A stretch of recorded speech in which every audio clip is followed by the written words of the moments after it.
Guys, that Anthony Hernandez dude is looking absolutely nasty in the middleweight division. He could be a tough prospect in that middleweight division. I was looking at this fight, and this Michel Pereira dude towered over this Anthony Hernandez dude. And I thought Anthony Hernandez was going to be in huge trouble, especially at the start of the first round when the first teep kick got thrown at Anthony Hernandez. And I looked at Anthony Hernandez's body, and it was fluffy. That's why he has the nickname Fluffy. It's a real fluffy body, but he absorbed the teep kick. He absorbed the strikes that Michel Pereira threw at him in the first round. And after that first round, it was all Anthony the Extendo Hernandez. And guys, I did not know much of this dude. All I knew is after that Kevin Holland loss, he took a step up in his game.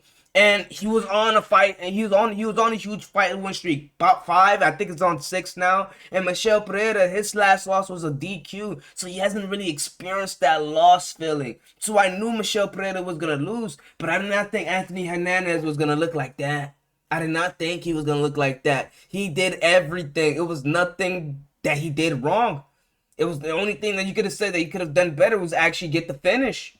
But other than that, he inflicted his ground and pound. The elbows that he threw on the ground and pound, the punches that he threw on the ground and pound was nasty. Towards the end of the 5th round, when the fight was about to be over, he sliced Michel Pereira above the eye, gave him a cut, had him gushing.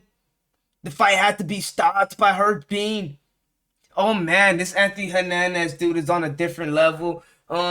If you look at the middleweight division though, let's go ahead and look at the middleweight division and let's see how he stacks up in this middleweight division. You go ahead and look at it, and he has a long night out. But these are the guys that I think Anthony Hernandez can possibly beat. Let's go all the way down. Anthony Hernandez is 13th on the list. Do I see him being Khamzat Chimaev? No. Jack Hermanson? No. He has a chance, but if I'm putting my money on it, I don't think I have him beating Jack Hermanson.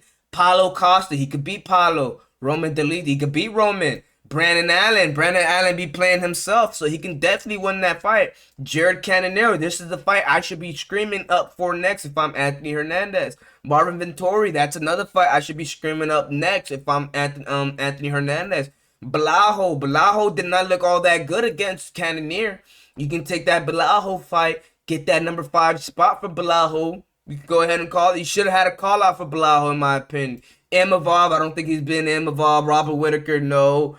Israel Adesanya, no. And Sean Strickland, I don't think he's being Sean Strickland or Dracus Duplessis. But all in all, he can have a little name for himself in that middleweight division. And I think this dude, Anthony Hernandez, could be something special. If you looked in that fight, the way Michel Pereira towered over him, and it looked like she should be dominating Anthony Hernandez just off the pure body size, pure body weight. You guys look at it right here, get a quick little glimpse of it. Look at the abs. Look at the abs between these two. Look at the shoulder. Look at the traps. It's clear as day that Michel Pereira is the bigger fighter. Good fight from Anthony Hernandez. Deserved performance of the night. Deserves a little bonus. Well deserved. We're not going through the whole entire card because, guys, I'm not gonna lie, I slept for a good amount of it. Starting the card at 4 o'clock is not a good time for me. I am up all night. If you guys look at the time right now, it's 4 o'clock in the morning. More than likely, I'm sleeping at 7 in the morning. So waking up at 4 p.m. for these cards, it was kind of tough. But Rob Font and Kyler Phillips. Apparently, Rob Font is the new Neil Magny of the bantamweight division. This is a new discussion. Kyler Phillips, this dude came into this fight being a minus 500 favorite. And then you mean to tell me Rob Font, cashed in. Round 1 of this fight, Kyler Phillips, his wrestling game showed that it was there and it showed that it was good. But after that round 1, towards the end of round 1, Rob Font showed a little bit of foreshadow with the good display of striking towards the end of the round to show that, okay, during these later rounds, I will be striking more often with you. And in round 2, you can see that it was such a huge difference. You can see round 1, 21 total strikes connected to set Rob Font 7. Round 2, such a huge difference, 34 to 15. Rob Font really went ahead and he threw a total of 63, so 54% of it connected. So Rob Font, you can tell that he was having the better of him in that second round for sure. Significant strikes, you can go down to significant strikes. 58 thrown, 31 connected to 14 connected, and 48 thrown at Kyler Phillips' way. You go ahead and look at round 3. It showed that Rob Font was the better fighter again. 39% of his strikes, total strikes connecting. 60 total one strikes connecting. 24 of them landed. You go ahead and look at Kyler Phillips' way. Did not look all that good. 27% to Rob Font, 39%. I mean, ouch. Then you have 38% significant strikes landing compared to Kyler Phillips, 27%. And then after that, the takedowns for Kyler Phillips wasn't there. Even though he has a takedown here, it wasn't a long takedown to where he was able to get ground and pound off, or he was able to even have submission attempts happen. So literally, this was all Rob Font's way. What a way for Rob Font to cash in at a plus 380 underdog. So shout out to Rob Font. We have Charles Johnson versus Sumadahi. Now, guys, Sumadahi, he's a tough Asian dude, but like I've been saying, I am going to follow with the trend. If you're going to put your money on it, don't put your money on the Asians, guys. I know I've been shitting on the Asians, and I love my Asians, man. I have an Asian neighbor. I love him, man.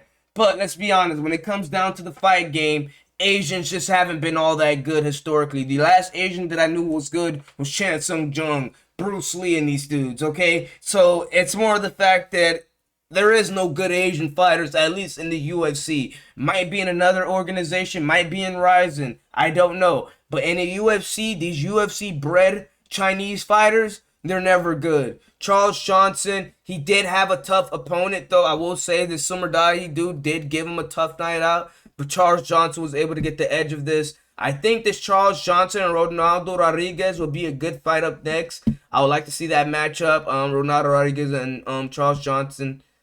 That would be a fun one for sure in the flyweight division. Jake Hadley, another -5. Boy, you made a lot of money if you bet on Rob Font and Cameron Sutherland. But yeah, this fight, I didn't really get a good grip of this fight too much. I knew at some point Smotherman had got a mean poke in his eye. He had like a good multiple times where Jake Hadley poked him in his eye. Smotherman did not really throw all that. He threw a lot of combinations, but it didn't really feel clean. It felt dangerous, but it didn't really feel clean. And he was able to steal the round. There was nothing in this fight that Jake Hadley did that was like wowing. It was tough for him to get his offense off. Unanimous decision, as you guys can see. He won all 3 rounds. It just felt like Jake Hadley just couldn't get anything off. There was nothing in this fight where I could point out and say Jake Hadley had a good jab. He had a good leg kick. It was nothing. Let's look at it. 43 strikes landed to the head. Jake Hadley had 28. Okay. Yeah, you see what I'm saying? All right. Did not see this fight. Yeah, guys, this is where I was out of it. Jocelyn Edwards won. I did call that out. Elisa Reeds won. I did call that out. Melissa Martinez won. Did call that out. Rebellis Despani, man. Ah, man, this one I was shocked on seeing him lose. We need to go ahead and rewatch that. But Austin Lane got the win. Unanimous decision. Oh man, damn, that was tough. That was absolutely tough. Damn, I probably should have betted on this UFC card. I don't know why I did not put my money on this UFC card. I would have definitely won good money. Maybe not this Kyler Phillips one, but I would not have put my money on a -500 fighter. Thank God, man. Imagine doing that. But I definitely would have made good money betting on this card. So I played on this card, not betting on it, but it is what it is.